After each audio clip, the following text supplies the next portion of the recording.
Here's a fully rephrased continuity-tight version with all names changed, stronger pacing, and light, in-story CTAs sprinkled so it fits a narrated upload. It's written as one continuous narration, no headings. A man who knows his own trail doesn't wait for a town hall sermon to tell him where to plant his boots. One clean whisper from inside can move a rider faster than 50 loudmouths yelling directions. That's how it was for Cole Mercer. 35, a ranch hand with more callous than patience and a temper that could catch faster than dry sage in July. When the lawyer unrolled the will on a creaky oak desk at Pike and Sloan in Redford, Texas, Cole almost laughed. A full-grown man being told he'd inherit his uncle's ranch and savings only if he raised one hog for 9 months, alone, and lived 6 months with a wife without filing a single complaint. The brass pendulum clock on the shelf ticked like a cocked hammer. Every swing marked the time left on his temper. Nathaniel Pike peered over steel spectacles. Rules are rules, Mr. Mercer. One dead pig or one scrap of paper lodged against your wife, and you walk away empty. He tapped the clause again. Paid medical attention doesn't count as help. No hired hands, no neighbors laying hands on chores. A doctor or a vet may treat sickness, that is all. Cole spat into the spittoon, iron heels scratching wood. You expect me to pamper a hog like Sunday company? I've strung fence, broke broncs, dragged steers out of bogs, but a hog? Pike didn't blink. Your uncle believed discipline builds a man better than muscle. Prove you can temper fire with order. Cole leaned back, jaw tight, eyes drifting to the brass clock. Time already felt like it was winning. He rode out at dusk with one thought nailed in his head. If a hog was his test, he'd meet it like he met a busted gate, head on. The ranch he stood to inherit sat 12 miles southwest of Redford, where the land rolled gentle and grass grew thick enough to swallow a man's boots. Uncle Abram's place wasn't much for bragging. A 2-room cabin with a stone chimney, a silver-weathered barn, and 40 acres of decent pasture fenced by cedar posts. Still, it was 40 more acres than Cole owned yesterday, and the bank account included $800 in gold, enough to set a careful man right. First thing, Cole rode to Romero Feed and Supply on Cedar Street. He scratched May 1 into a pocket ledger as his start date. 9 full months to run before he could claim the first trial complete. Silas Romero dealt straight and sold pigs that lived past weaning. Need a feeder pig, Cole said. Healthy. Has to last 9 months. Silas lifted a brow. 9's particular. Most folks fatten and butcher at 6. I ain't most folks. Cole counted $12 onto the counter. Give me your best. They walked to the back lot where a dozen young hogs rooted through damp earth. One gilt caught Cole's eye. Spotted, bright-eyed, steady, about 60 pounds with room to grow. Not so heavy she'd go to seed. That one, he said. Good pick, Silas nodded. Hampshire York Cross, hardy stock. Cole loaded her into his wagon, paid another 50 cents for starter feed. She squealed and fought air the whole ride home, then settled when he turned her into the pen he'd built behind the barn. 20 by 30 feet, oak rails and cedar posts sunk deep. He'd spent 2 days building it tight enough to hold and wide enough she wouldn't feel caged. A lean-to shaded one corner. A windmill trickle kept water fresh in a low trough. At the rail, Cole watched the pig scout her world, testing boards, nosing the feed box, then stretching where shade striped the dirt. Well, girl, he said, looks like we're saddled with each other. The first week ran smooth as creek water. Cole shaped a rhythm. Feed at sunrise, clean before heat, fresh water twice daily. He painted bucket rims, red for feed, blue for water, green for kitchen slop, because when temper flies, color answers faster than thought. On day 3, she flipped the trough and he felt heat crawl his neck. For a heartbeat, he wanted to kick a post to splinters.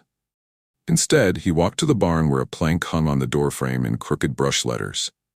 3 breaths before action, he read it, closed his eyes, counted 1 in, 1 out, 2, 3. The fire dropped to a simmer. He righted the trough, braced it better, and went on without a busted knuckle. By week's end, man and hog were in tune. She came when called, learned sun-timed feedings, kept herself cleaner than he expected. Cole kept a grease-smudged log. Weather, feed amounts, health, behavior. Sept 15, clear, warm. Pig ate 3 pounds, pen clean, no sickness. Sept 16, light rain, added straw, stayed dry, appetite good. Simple routine, little room for temper to creep in. Then October asked what he was made of. 3 days of hard rain turned county roads to soup and washed out the Mill Creek Bridge. On the 8th, he woke to 2 days of feed left and no way to reach town. Pantry check: corn-cracked wheat, dried beans, half a sack of oats meant for a horse he no longer owned. Not pig feed, but it would do. He cooked a mash, cornmeal and oats, a handful of beans for protein. She eyed it suspiciously, then cleaned the trough. The will's words rattled anyway. If the pig dies, you lose it all. Dawn brought a punch. A shallow buried water line froze and burst, turning the pen into a muddy lake. The pig perched on her platform, miserable and confused. 9 months hanging by a thawed pipe. Fire surged. He marched to the barn, plank, breaths 1, 2, 3. When his hands steadied, he shut off the main valve and dug out the broken section. The coupling had been wrapped sorry, likely Uncle Abram's last winter shortcut. Coal didn't patch. He fixed. He bought a 50-gallon barrel from Gordon's Cooperage and set a float valve so the hog always had clean water without burying lines that would freeze again. The pig watched from her platform like a foreman. "That's right," he muttered. "Get comfortable. I'm figuring this out." 2 weeks later, trouble crawled into his bones. On the 24th, he woke with his head stuffed with cotton and joints burning. The room rolled when he stood. Still. Chores. He stumbled out, managed to fill the feed, failed at cleaning, and collapsed on his bed with his boots on. Fever kept him flat for 2 days. He drifted in and out to the pig's complaining calls, too weak to answer. On the 3rd morning, he woke to silence, the kind that makes a rancher's blood go thin. He staggered outside. The hog lay under the lean-to, sides working fast. The feed box was empty, the water dirty. 3 days without proper hands. Town sat 12 miles off. Hitching a wagon in that state felt like suicide, but a life and an inheritance were on the line. He built a ramp from scrap boards, coaxed her up with grain, and tied her secure.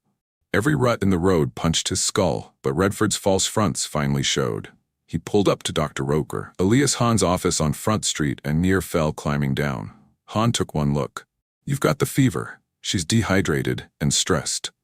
He ran fluids by tube, gave a fever drench, an injection, and handed Cole a small bottle. "Quinine for you. Warm and dry for her. Small feedings on the dot. Clean water. If she eats in 2 days, she'll pull through. You need rest too, but I can see you won't take it." The ride back was slower. The hog perked from fluids. Cole's fever broke enough that he could think. At the ranch, he weighed whether to ask help.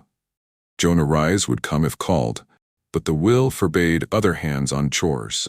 Discipline over pride. He moved the shelter where he could watch from the kitchen window, built a raised platform that didn't need daily bedding changes, hung a canvas windbreak, prepped days of grain mash, swapped the trough for a big tub he could fill easy, rolled a cot into the kitchen to check her through the night.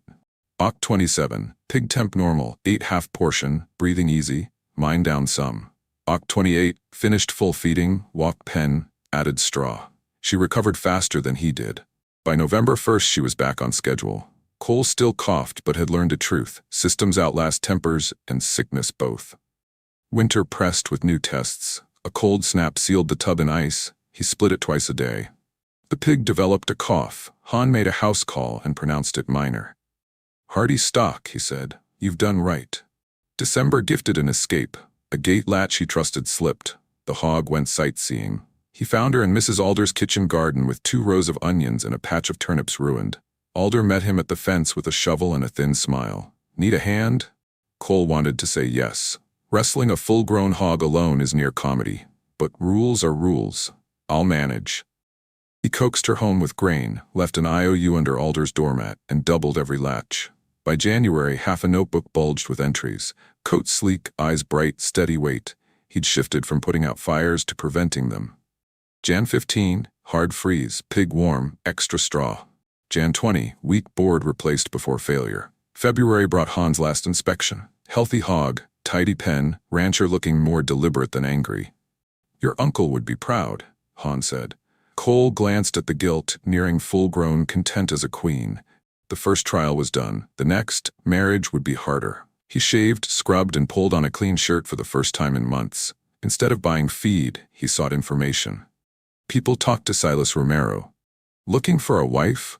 Silas hid a smile. "There's Miss Etta Harmon, school teacher, smart as a whip, particular about pressed shirts and daily baths." Cole pictured filing a complaint after 2 days and shook his head. Try Miriam Vale, Silas said.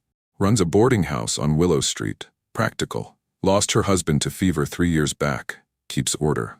On Willow, a tidy 2-story with lace curtains wore a hand-painted sign. Vale House. Clean rooms. Fair terms. Miriam met him at the door, early 30s, hair pinned neat, capable hands, businesslike voice that wasn't unkind. You'd be Cole Mercer. I've heard about your uncle's will. News travels faster than a grass fire, he said, tipping his hat. I'll be plain, she said, pouring coffee in a clean parlor that smelled faintly of fresh bread. I won't be a line item in a ledger. If we marry, even for a term, it's a partnership. Peace and order are how I live. The will says 6 months without a complaint, Cole replied. Seems to me a man filing complaints ain't much of a husband. After 6, if I inherit, we decide what's next. She studied him over the cup's rim. And you won't rush me. I won't be pushed into intimacy. Fair. We do this decent. They set a wedding for March 15th. Time for her to close the house and for him to ready the cabin. He courted proper. 2 evenings a week on the porch, talking hopes for the land and habits that kept chaos small.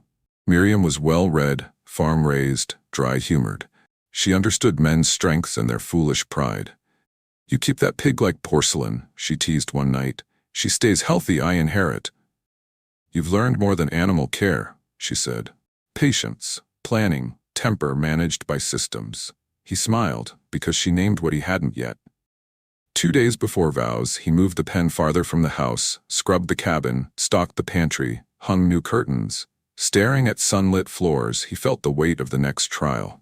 Miriam wasn't a chore list. She was a person with ideas. 6 months without a complaint would require more than grit. For the first time, he felt something like hope, maybe even about the life after. The wedding at Redford Community Church was simple and decent. Reverend Whitaker read from a worn Bible. Nora Bell and Ruthie Calder signed as witnesses. Miriam wore a sky-blue dress she'd sewn herself. Cole borrowed Jonah Rise's best coat, nearly fit. When Cole spoke his vows, he meant them beyond legal necessity. When Miriam promised love and respect, sincerity shone with nervous light. They ate roast beef and apple pie with church ladies, then rode home to start a life. The first week ran smoother than he expected. Miriam organized the kitchen without fuss, cooked well, and managed expenses with a ledger's eye. She took interest in the ranch without meddling. Walking the south slope at dusk, she said, "Apple and pear along here would break wind for your pen. Fruit sells steady." "Trees take time," Cole said. "Some good things do." The way she said it suggested more than fruit. Their intimacy grew slow by consent, with tenderness that matched their practical days. They read by lamplight, kissed at doors, learned each other's quiets and louds. When at last they shared a bed, it was unhurried, respectful, real. Afterward they kept gentle habits. Sometimes she slept undisturbed while he took the kitchen cot on hard nights. No complaints, only understanding. Then April changed the air.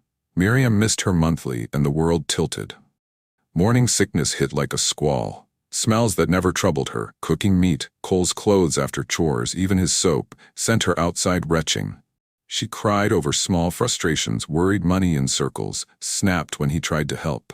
"I can't stand the pig smell," she said one morning, hand to belly. "It's everywhere." "She's got to be tended," he said softly. "I know, doesn't change what I feel." He moved the pen farther, built a wash station to clean before stepping inside, cooked when she couldn't.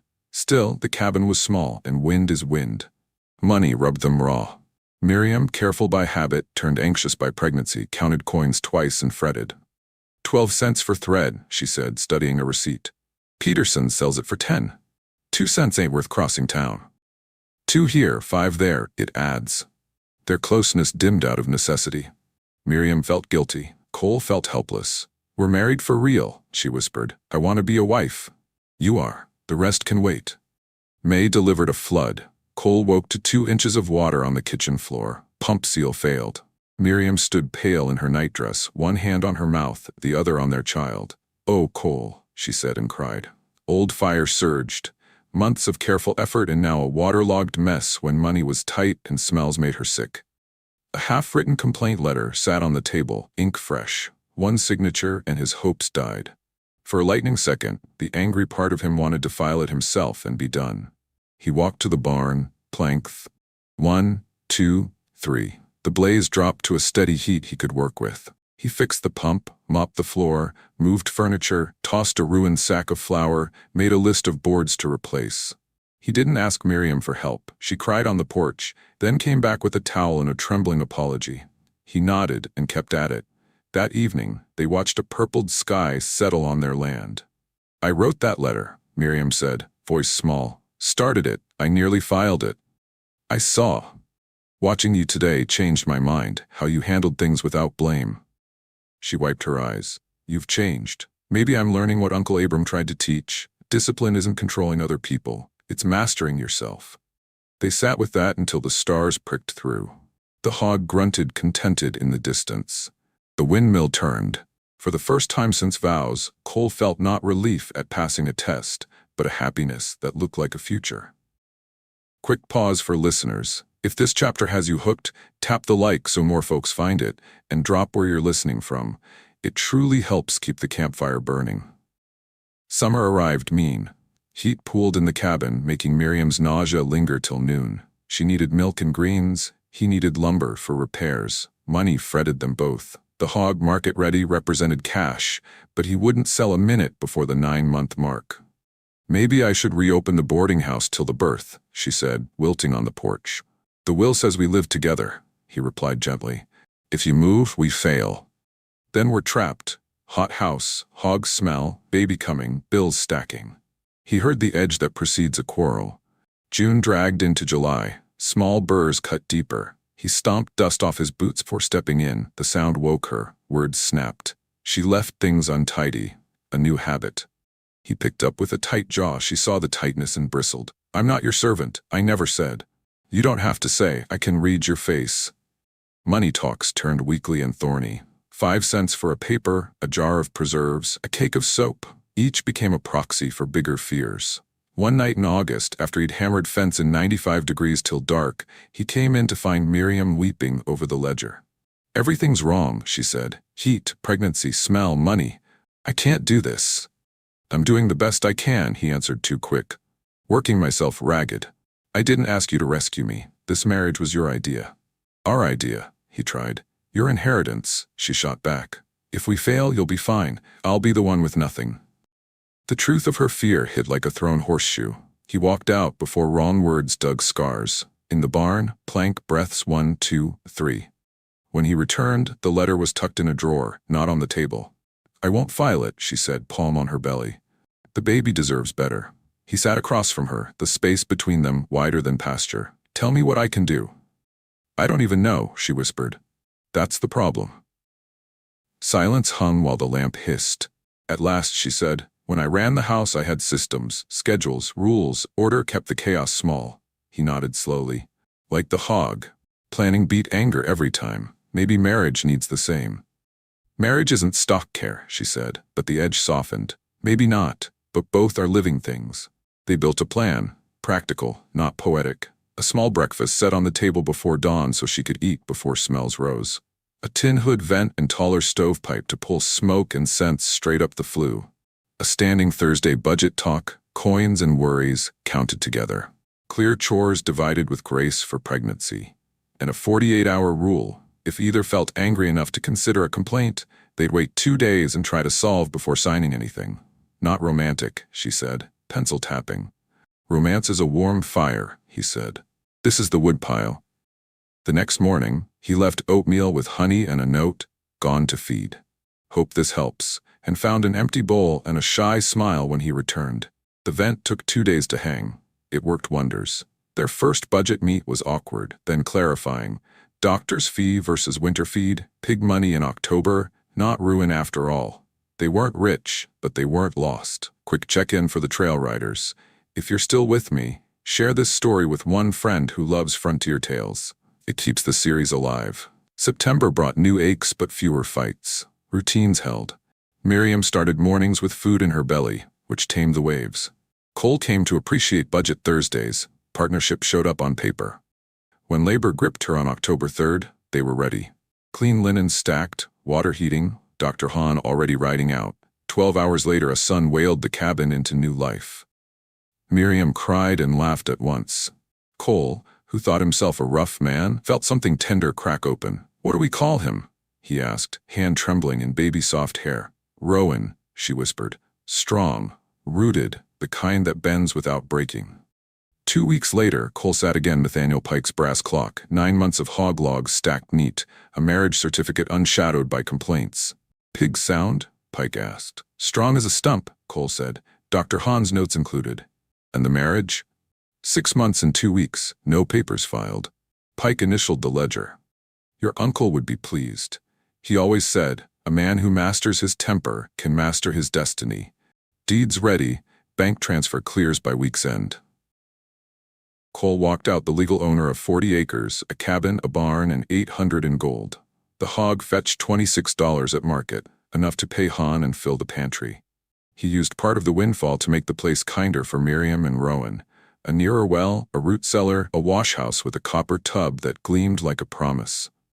He shifted the ranch to systems everywhere. Feed stored under cover, fence repairs on a schedule, the pen redesigned to handle multiple hogs without constant mending. By spring, the place ran smoother than it ever had under Abram. Miriam, recovered and more herself, managed the household with that calm competence she'd always had. Rowan thrived, and by harvest, Miriam smiled a quiet smile again. "Another on the way," she said at dusk. "Feels like a little bull." January brought their second boy, loud and healthy. They named him Cade. With 2 children and a growing operation, Cole and Miriam refined routines, feeding schedules to suit nursing, nap windows sacred to both parents, evening talks that sorted tomorrow's work into lists. One night, watching Cole rock Cade while Rowan built block towers, Miriam said, "We've got it down to a science." He grinned. "Your systems. My stubborn. Good combination." 3 years after the inheritance trial, a letter arrived from Pike. Uncle Abram's will held one more surprise, a sealed envelope to be opened only after Cole had run the ranch successfully for 3 full years. Inside lay a note and a deed. "Cole, if you're reading this, you proved what I hoped. The real test wasn't rules, it was whether you'd build something lasting. The attached deed transfers 160 acres adjoining your east fence. Use it wisely, Abram." Cole found Miriam hanging laundry while the boys played in dust. "More land," she read, eyes widening. "Good pasture by the survey. What do we do with it?" "Build something worth passing on," he said, looking toward the grass-soft horizon. They expanded carefully. Cole bought cattle for the new pasture only after digging a second well and putting up windbreaks. Miriam started a larger garden and put up jars enough to sell surplus to the mercantile. The ranch prospered because they stayed methodical. Problems solved before they grew teeth, systems maintained before they broke, partnership first, always. The brass pendulum clock that once measured terms now sat on their mantle, marking hours of a life chosen, not forced. Outside, 200 acres breathed under a wide, forgiving sky. Rowan learned to coil rope. Cade learned to laugh through mud. Some evenings, after the boys were down and the windmill turned slow, Cole and Miriam sat shoulder to shoulder on the porch and traced tomorrow's lists. Fence line to check, calves to brand, jars to trade, letters to answer. Love for them wasn't thunder. It was steady rain on good ground. One dusky night, Miriam rested her head against his shoulder. "Do you ever think about that day in the lawyer's office?" "I think about the plank," he said. 3 breaths before action. You don't need it as much anymore. Maybe I learned to breathe before the flame catches." She laughed low. "Maybe we both did." He laced his fingers through hers and squeezed once, the promise both old and new. Tomorrow would bring fresh problems. It always does. But they'd meet them how they'd met every crossing, since a will tried to teach a stubborn man to build a life. Together. With patience, with clear plans, with hands steady on the work that mattered. And if you're still at the campfire with us, drop 3 breaths in the comments, so I know you rode to the last line, and hit subscribe, so you don't miss the next chapter from Redford.